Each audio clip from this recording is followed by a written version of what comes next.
નમસ્કાર મિત્રો, મારી ચેનલમાં તમારું સ્વાગત છે। મિત્રો, ગુજરાત પર એક નવી વરસાદી સિસ્ટમ સક્રિય થઈ છે, જેના કારણે કેટલાક જિલ્લામાં અગાઉથી એલર્ટ જાહેર કરવામાં આવ્યું છે।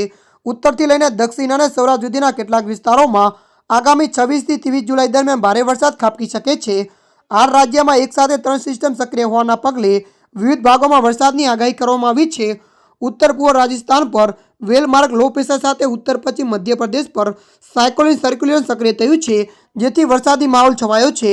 राज्यना 7 जिल्लामां येलो एलर्ट जाहेर करवामां आव्युं छे, जेमां बनासकांठा, साबरकांठा, महेसाणा, पाटण, गांधीनगर, अरवली, महीसागर अने पंचमहालनो समावेश थाय छे। वधुमां आपने जणावी दीए के अंबालाल पटेलनी फरी एकवार घातक आगाही सामे आवी छे। अंबालाल पटेले जणाव्युं हतुं के આજથી 2 દિવસ રાજસ્થાનના ગુજરાતના સલગન ભાગોમાં ભારેથી અતિ ભારે વરસાદ થશે। ઉત્તર ગુજરાતમાં પણ ભારે વરસાદ લાવશે। અંબાલાલ પટેલના અનુસાર 22 થી 30 જુલાઈ દરમિયાન 2 થી 10 ઇંચ જેટલો વરસાદ વરસશે। નર્મદા અને સાબરમતી નદી બે કાંઠે વહેતી થશે। ત્યારે મિત્રો, હાલ માટે આટલું। મળીશું નવી અપડેટ સાથે। જો તમને અમારા વિડીયો પસંદ આવે, લાઇક, શેર અને સબસ્ક્રાઇબ કરી નાખજો। ધન્યવાદ।